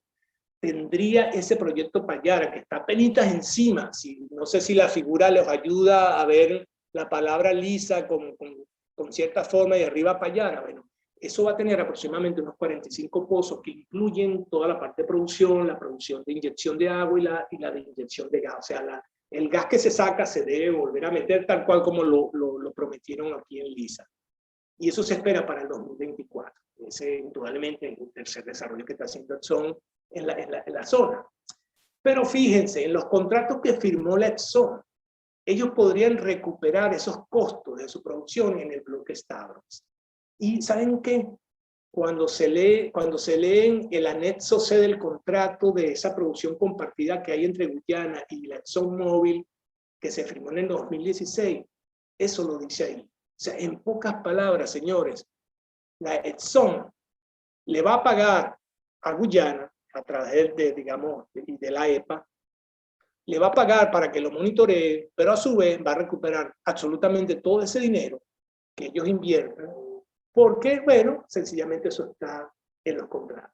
O sea, yo con esto no quiero decir que los guyaneses lo hicieron mal. Bueno, es un país que no tiene experiencia petrolera, no tiene experiencia en el argot jurisdiccional de hacer un contrato petrolero de este tipo, pero el tiro, digamos que sale malo porque no solamente, o sea, mira, yo voy a vigilar a través de la EPA, esto va a costar tanto, me lo va a pagar la Exxon, pero después la Exxon lo cobra al contrato. Imagínense usted, se paga y se da el vuelto. Ahora, yo quiero entrar aquí solamente en algunos detalles de interés, y en este caso nos vamos para Venezuela. Cuando hemos hablado del crudo agrio, del crudo que está contaminado, ustedes están viendo dos mechurrios, o sea, dos antorchas flameando. Y déjenme decirle que nosotros que nos llenamos la bocota diciendo que tenemos las mayores reservas del mundo y hablamos de la faja, etcétera. Sí, eso es verdad, pero ¿saben una cosa? Nuestro petróleo es bien, bien sucio. Es decir, en el caso del petróleo, del hidrocarburo, viene con unos contaminantes, que ese contaminante hay que sacarlo. Nosotros tenemos muchísimo petróleo pesado y extrapesado, el cual les dice a las claras si es pesado o extrapesado, de que tiene una carga que para convertirlo en un petróleo o en un hidrocarburo que pueda ser refinado, pues requiere una serie de procesos, y en ese proceso ustedes están soltando mucho contaminante. Hay uno particular que se llama la técnica del recobro mejorada, es decir, petróleo tan pesado que se parece a una avena o un atol bien espeso, ¿verdad? Ustedes cuando lo agarran con la cucharilla e intentan que caiga, pues les cuesta un poquito más, o para hacer otro símil con la salsa de tomate, que cuando ustedes la invierten para sacarla, pues les cuesta un poquito más. Y bueno, igualito es este petróleo pesado. Se le agregan una serie de diluyentes, etcétera, para convertirlo un poquito más suave, o sea, bajarle la viscosidad y que él pueda fluir y llevarlo, digamos, a las estaciones. Bueno, el petróleo venezolano es así. La figura que ustedes ven a la izquierda, en la parte inferior, es una panorámica del criogénico de José, o como se llama oficialmente, José Antonio Anzoátegui.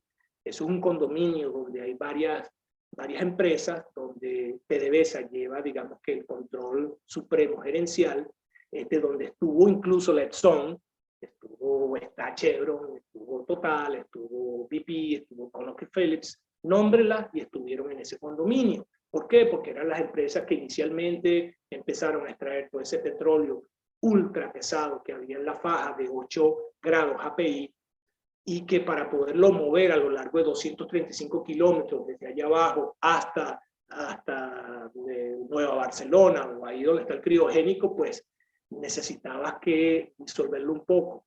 Pues bueno, disolver ese petróleo o ese hidrocarburo, ponerle las enzimas, los catalizadores y ponerlo en movilidad, ocasiona las dos figuras que ustedes ven en la parte central y en la parte derecha.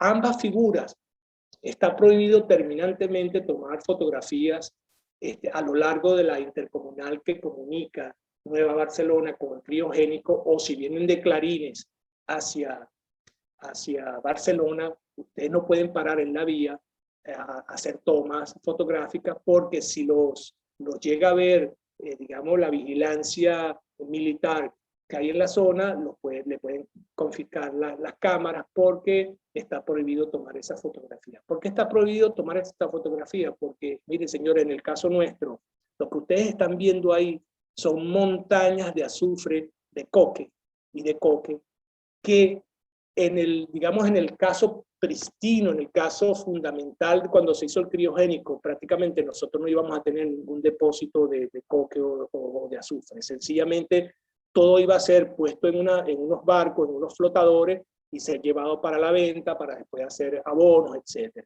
Pero bueno, en los últimos 20 años, las cosas no han caminado bien, y es por eso que ustedes ven montañas. Incluso estas dos fotos no son ni siquiera parecidas a las más dramáticas que yo he visto, donde hay montañas, o sea, el doble de tamaño de esto en coque y en azufre. Ahora, fíjense en algo. Los vientos alisios soplan en una dirección noreste hacia, digamos, el oeste franco, por decirlo de alguna manera. Pues señores, imagínense cuando ellos pasan por esa zona, todo el hollín que se levanta del coque y del azufre, y que va a ser depositado a lo largo de toda esa costa que tenemos nosotros en el oriente, y que bueno, se han levantado muchísimas veces voces, pero ustedes ven que ya de eso no se habla. Pues nosotros lamentablemente tenemos uno de los petróleos o de los hidrocarburos más, digamos, más altamente contaminantes, y que para poderlo mejorar ocasionamos, digamos, este tipo de amenazas, pero que, bueno, en el caso venezolano no lo decimos, lo callamos. también como una manera de que les he hablado de petróleo, les he hablado de gas, les he hablado de millones de pies cúbicos, pero para que sigan teniendo en mente y se lleven eso siempre en la cabeza, un solo barril de petróleo, o sea, los 159 litros en escala métrica internacional o los 42 galones en el sistema inglés. No me gusta hablar del sistema imperialista. Imagínense que en términos de unidades, muchísimas veces en las escuelas, desde el punto de vista de academia, se habla de unidades imperiales. Yo cercené esa palabra de mi léxico, no me gusta utilizar la palabra imperial, sino 42 galones o medida inglesa. Pues fíjense, de un solo barril de petróleo, ustedes pueden sacar una serie de derivados como los que se ven ahí, pero particularmente yo llamo la atención a uno. Si ven el carrito azul en la parte izquierda, ustedes ven 280 millas, es decir, de un barril de petróleo, ustedes pudieran incluso sacar un derivado que sería en este caso gasolina, para darle de un solo barril 250 millas para que ustedes cubran su Caracas Carúpano y se vayan a comer una catalana o un corocoro frito ahí en el mercado de Carúpano, para que tengan eso sencillamente en dimensión. Aquí simplemente no voy a entrar en ningún detalle, pero para que vean cómo es la cadena del petróleo y el gas natural desde el momento en que sale, cuando ustedes ven las torres en la parte superior, del momento en que sale de un pozo y a lo largo de ese camino que va en puntos, no sé si lo ven en color morado, que es toda la parte de producción y procesamiento del mismo, cómo pasa a las plantas procesadoras de gas para poderlo limpiar, vamos a decirlo, para poderlo poner dulce, y después como lo llevan en la zona donde lo vean en anaranjado, que es digamos, el envío de ese gas natural y el almacenamiento que se hace, ya sea en tanques o a nivel de subsuelo, y después cómo sigue en tubería para hacer la distribución. Esa distribución básicamente primero va a los centros, digamos, abastecedores que hay fuera de las ciudades, porque no pueden estar dentro de las ciudades, y cómo se regula con medidores para que una vez que entre en la ciudad, pues le dé a los clientes, digamos, de alto volumen, que son las compañías, digamos, las zonas industriales, también a los centros, a los clientes residenciales como ustedes y como yo, pues, o sea, ustedes van a su cocina y prenden y hay gas, pues, o los clientes comerciales que tienen comercio, pues, eso es más o menos la cadena. ¿Cómo se mide, cómo lo hacen? O sea, ¿cómo se mide cuántos barriles equivalente de gas tendría? Bueno, sencillamente lo hacen basado en el precio del petróleo, que está en el tiempo determinado en que hay una venta, y a partir de eso dicen, bueno, vendí tanto equivalentes de petróleo y bueno, tuve que convertir esto en gas y este es el precio equivalente que saldría. Esa es una forma clásica y antigua de hacerlo. Hoy día lo que se pretende es medir desde el agua arriba, o sea, desde el momento en que el gas sale en el pozo hasta que es distribuido y ustedes lo abren en una hornilla, todo el camino que hay. Eso incluye la etapa de exploración, la etapa de transporte, la parte de la refinería, y eso que aquí yo no quise meter nada relacionado con la refinería, que es otro mundo, pero medir la densidad del crudo, las tasas de producción, o sea, cuánto se quema, cuánto se captura, llevar todo eso, y entonces ahí sí comparar y decir, en realidad, cuánto de emisión, cuánto de gas pueden estar ustedes, digamos que, no desperdiciando, sino quemando, o que está fuera de lo que llaman el flujo principal de esa cadena de petróleo y de gas. Esta figura solamente yo la puse a propósito para que vean un ejemplo, cuando hablamos de energía y cómo comparamos las cosas. Ustedes ven en esta gráfica de puras barras, ven solamente países de África, empezando por Etiopía, siguiendo por Tanzania hasta llegar a Ghana. Pero fíjense, el eje de las Y, pues de las I, lo que les dice a ustedes es la cantidad el consumo anual de energía per cápita, o sea, los kilovatios hora por año de cada uno de esos países. Pero miren con lo que lo comparo con la nevera que ustedes tienen en su casa. La nevera que tienen en su casa, normalita, pues, esa más o menos tiene un consumo de unos casi 460 kilovatios por año. Pues imagínense que la nevera de ustedes, en el caso de Etiopía, estamos hablando de cuánto, o sea, de 52 a 459, es decir, casi 400 kilovatios más tiene solamente la nevera en la casa de ustedes comparado a Etiopía. si lo compara con el resto de las otras naciones africanas, pues le dará una relación más o menos que va, el que está mejorcito es Ghana, que tiene 300 kilovatios per cápita. Señores, esto es lo que se denomina en el mundo pobreza energética. Es decir, en el caso de los africanos, al compararlo solamente con la nevera que ustedes tengan, imagínense cómo es el consumo por cada persona en un continente como ese. Pero si ustedes quieren ver los venezolanos, aún con todos los problemas que tenemos con los apagones, con los efectos que hay en los últimos años, bueno, yo les pongo ahora arriba, está saliendo Venezuela, la vino tinto, tiene un promedio de más o menos 2.500 y algo de kilovatios hora per cápita. Es decir, imagínense, un país como nosotros, digamos de recursos energéticos, un país que supuestamente estaba en vías de desarrollo, pues tenemos un número que ni siquiera compara con África. Pero si nosotros queremos compararnos con el primer mundo, en este caso con los Estados Unidos de Norteamérica, imagínense el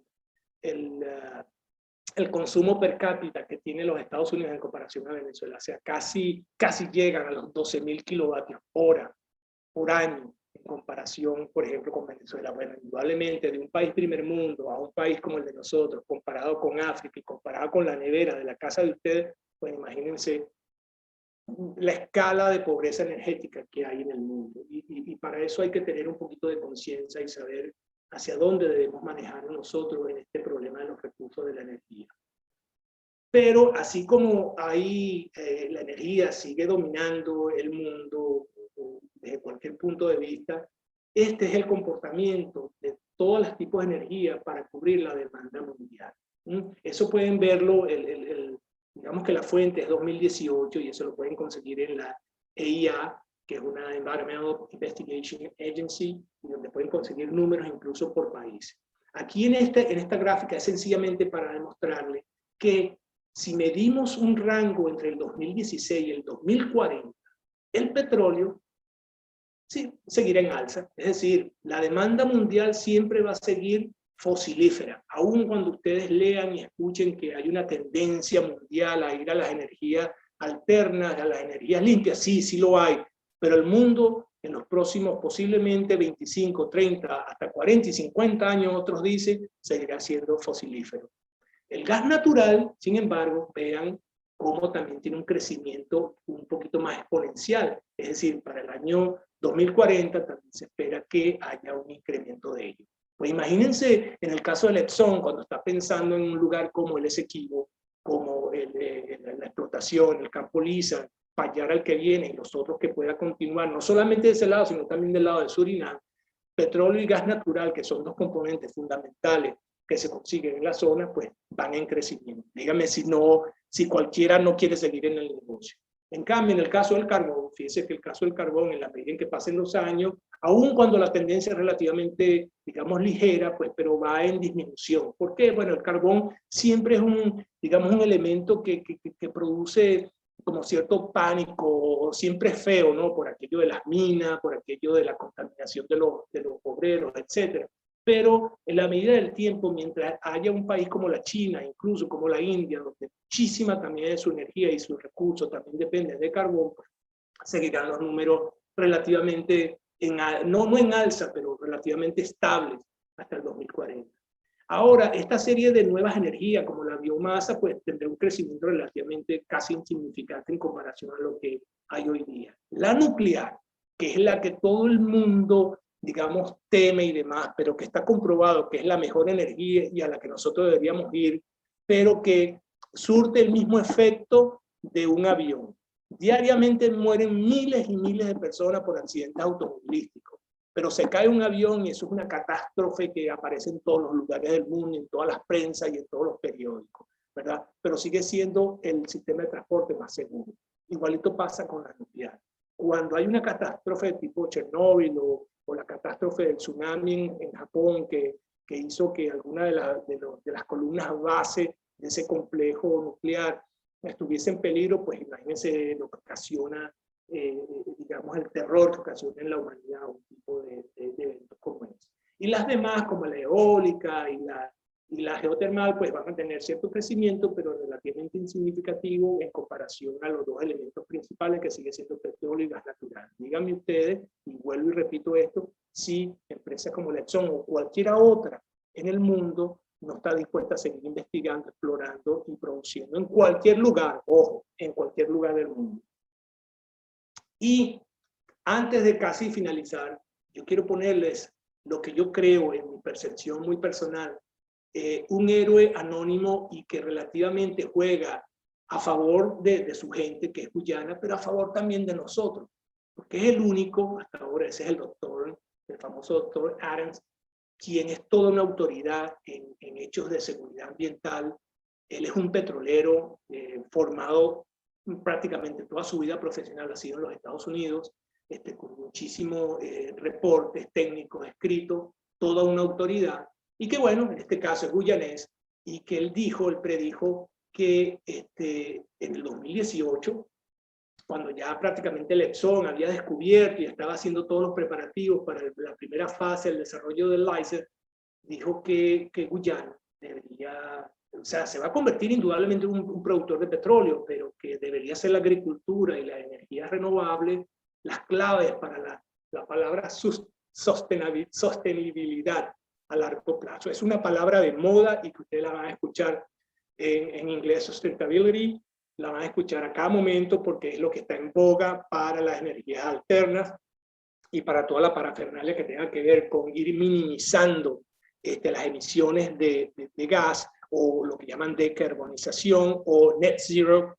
carbon, CO2, en el mundo, y que deberíamos ir a energías alternas que puedan mantenerse en el tiempo. Pero él también dijo en aquel momento, porque como petrolero sabe cuál es el negocio, que la Exxon debería haber pagado $1 billón en vez de los 18, bueno, la nimiedad de 18 millones, como bonificación en la firma del contrato. Él sí sabía de lo que estaba hablando. ¿Por qué? Porque si él tuvo acceso a la información que había sobre el campo o sobre el bloque y lo que podían producir, él decía, pero señores, por 18 millones de un bono, miren todo lo que van a sacar esta gente. Por eso es que es un gran negocio para la Exxon lo que está sucediendo ahorita en el Esequibo y por qué todo este apuro de tener, digamos, reglas y leyes en juego que sean válidas a la hora de que Exxon quiera ir a explorar y a explotar un poco más arriba ya dentro de aguas esequibanas que están en reclamación. Pues como en Guyana, igual que en Venezuela, hay sirios y troyanos, hay cristianos y moros. Él fue criticado, digamos, por la gente de David Granger y el partido de la PNU y la AFC, e incluso se burlaron y él es conocido como el hombre de los 1.000 millones, o sea, el hombre del $1 billón, porque cuando él dijo eso, estas autoridades se rieron y dijeron, pero bueno, tú estás loco, o sea, ¿cómo vamos a pedirle a nosotros a Exxon $1 billón, chicos? O sea, con 18 vamos bien. O sea, indudablemente un país como Guyana, que no tiene experiencia en el negocio petrolero, bueno, cayó por incauto y la bonificación es 18 millones cuando sabemos que nada más en Liza y la producción que se tenga ahí en Payara, pues digamos es el jonrón de las grandes ligas que ha dado Exxon en los últimos años. Con esto, pues, yo llego al final, hubiese querido, digamos, atender otros puntos dentro de este negocio, pero bueno, en aras del tiempo, y de repente si hay alguna pregunta, lo más importante es que yo creo que mi intención ha sido llevarles a ustedes a un mundo de escala y a intentar comprender en realidad lo que significa quemar gas y por qué se necesita quemar gas en muchas ocasiones, pero también cuál es la parte buena, cuál es la parte mala y cuál es la parte fea digamos, del flaring, de lo que es quema de gas en algunos lugares donde no hay control. Y bueno, dejo el mapa de Venezuela, incluye nuestro Esequibo, porque bueno, en la medida en que vayamos haciendo conciencia de muchos venezolanos que están un poquito incrédulos, decirle que bueno, que a partir de este momento hay que estar mucho más atentos y que hay que atender lo que es suyo, lo que es mío y lo que es nuestro en Venezuela. Muchísimas gracias y bueno, abrimos si es que tienen alguna pregunta o ya los tengo demasiado cansados. Ajá. Ok, Te repito, veo una pregunta disculpa. en el chat de la señorita Laura Salas. Me pregunta si tengo cifras sobre la quema del gas en el sector La Mata del estado Monagas. Ella dice que en los mapas se ve muy voluminoso, más que cualquier ciudad de Venezuela. Bueno, la respuesta inmediata es no. O sea, yo desde aquí desconozco cuáles son las cifras de quema de gas que hay en sectores de oriente del país o en sectores del centro, de sectores de occidente. No sé quién está llevando esos controles, pero lo que sí es seguro es que si hay algún control debe existir en los reportes de producción diaria de la zona, en este caso de La Mata, diciendo cuánto gas se está quemando, por qué se está quemando. Recuerden también una cosa, y esto va para la señorita y para todos. Nosotros tenemos cultura de quema de gas en Venezuela desde los inicios, desde los albores de la actividad petrolera. Si nos remontamos a los años 40, 50, 60, 70, siempre se ha quemado gas. ¿Por qué? ¿Por qué se ha quemado gas? Porque, bueno, sencillamente en aquel entonces y posteriormente, el gas era tan barato que invertir dinero en, digamos, en todo lo que es el empotramiento en tuberías del gas era muy costoso. Y como les he dicho, el gas es libre, o sea, no hay ninguna ley que lo regule y por lo tanto el medio ambiente es una alcantarilla mundial. Sencillamente se quemaba. Y mientras no haya leyes que protejan o leyes que estén bien escritas, como lo que está intentando hacer la EPA hoy día sobre ese particular, pues se seguirá quemando. Y mientras no haya controles en el monitoreo de cuánto se quema, pues mira, sencillamente veremos más mechurrio, veremos más gas quemado y como dice usted, señorita, veremos que hay una quema en el caso de La Mata y que si lo ves en mapa se ve muy grande. Pero mientras no tengamos número en mano, no podemos decir por qué se está ocasionando. Aquí pregunta Rock, ¿cómo queda el acuerdo de Ginebra en esta voraz cruzada? Ya va, no entiendo en absoluto la pregunta. No sé, si pudiera explicar mejor qué es lo que quiere decir por la pregunta. Milton. Dime, no escucho, dime, Jorge Luis, te escucho, a ver. Sí, bueno, yo me imagino que el señor Rock pregunta eso en cuanto a las acciones de Venezuela en torno al acuerdo de Ginebra por la quema de gas de Exxon. Bueno, la respuesta para Rock es ninguna, o sea, una cosa no tiene que ver en absoluto con la otra. Acuérdense que el acuerdo, primero, el acuerdo de Ginebra es un acuerdo del año 1966, tiene que ver sencillamente con la presencia de tres países, en este caso Venezuela, el Reino Unido y en ese entonces lo que era la naciente República Cooperativa de Guyana y que simplemente estaba relacionada con, bueno, lo que todos sabemos, pues, es decir, Venezuela logró sentar a los ingleses y en este caso ya cuando la nación se estaba haciendo, que eran los guyaneses, decir, señores, para nosotros el laudo es nulo e irrito y vamos a sentarnos para que en este acuerdo podamos llegar a una solución amistosa y satisfactoria para ambas partes. Pero si la pregunta es relacionada con Lepson, aquí no tiene nada que ver Lepson en el acuerdo de Ginebra. Lepson es sencillamente una empresa petrolera como cualquier otra y yendo un poquito lo que ayer hablaba la profesora Josman, que hablaba sobre si hay una operación, le preguntaban si había una operación Tenaza. No, señores, en absoluto no hay ninguna operación Tenaza. Déjenme decirle que empresas como la Exxon, como la Chevron, como la BP, como la Shell, que ha sido, digamos, una de las tradicionales, ha tenido presencia en prácticamente todos los países del mundo. ¿Por qué? Porque sencillamente son empresas petroleras que van en busca de un producto que se llama un hidrocarburo, el cual pueden sacar gas o petróleo, y en el cual, a partir de una refinería, mueven este mundo como ustedes ven lo que se puede hacer a partir de un barril de petróleo. Pero una cosa, digamos, en el caso de las operaciones de ExxonMobil, no van en absoluto con el Acuerdo de Ginebra. El único rollo que hay aquí,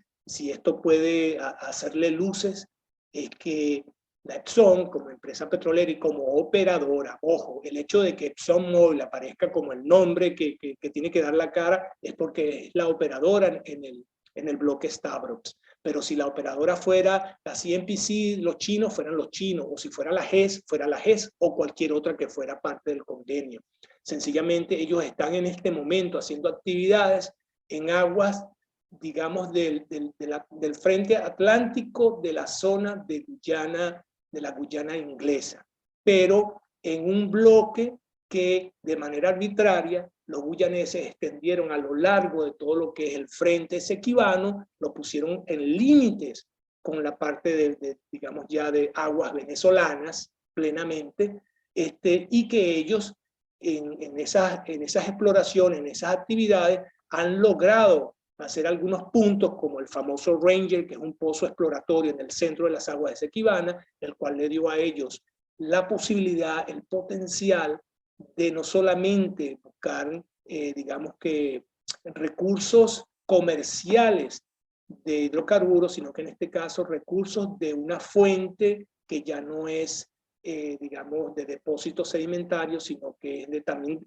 depósitos, pero en este caso carbonáticos, que es otra frontera de los recursos o de las cocinas con la que se produce el petróleo y que da posibilidades de que sean relativamente muy jugosas. Eso es, digamos, esa es la intención de Exxon, y que como toda empresa petrolera trabaja con reglas y con leyes. Y esas reglas y leyes para ellos deben ser transparentes como para cualquier otro. Pues, es decir, o sea, la única forma que yo pueda desarrollar esta zona es si hay una regla clara de que esto te pertenece a ti o le pertenece al otro. Si no, no puede haber juego. Aun cuando ellos han cometido ciertas violaciones, en el caso del Pozo Ranger. Los demás pozos y el desarrollo que están haciendo ahorita en Liza y en Payara, si ustedes colocan bien las líneas, esas son aguas de la Guyana inglesa. Pero el mundo, cuando tú repites una palabra, repites una afirmación 100 veces, la conviertes en una verdad. Y eso es lo que está sucediendo aquí. La gente piensa a veces que se están metiendo en aguas esequibanas, pero bueno, ojo, ya va. Donde hay desarrollo en este momento son aguas que pertenecen por mucho a Azimut 70 que nosotros hagamos, son aguas que pertenecen a la Guyana inglesa. Ahora, si se quieren meter un poco más al norte, ahí sí hay problemas porque están en aguas, digamos, están en aguas donde hay un territorio que está en reclamación o que está en disputa y que después tiene que haber un acuerdo para las aguas, para digamos, los límites marinos. Estoy leyendo, no veo otra pregunta acá. A ver, yo sé que me extendí un poquito, Jorge, pero tú sabes que estos temas hay mucha información y bueno, uno a veces se apasiona un poco y quiere dar más información al respecto. Pero bueno, si no hay ninguna otra pregunta, yo bueno, agradezco lo que hayan podido soportarme durante esta más de una hora, pero la idea era que todos se llevasen un poquito eso de la escala y de lo que en realidad representa quemar gas en una actividad petrolera, llámese el campo Lisa o llámese cualquiera de los campos como La Mata en Venezuela o como cualquier lugar del Golfo de México. Bueno, muchísimas gracias y recuerden, conéctense con lo tuyo, lo mío y lo nuestro a través de Mi Mapa de Venezuela, incluye nuestro Esequibo ONG.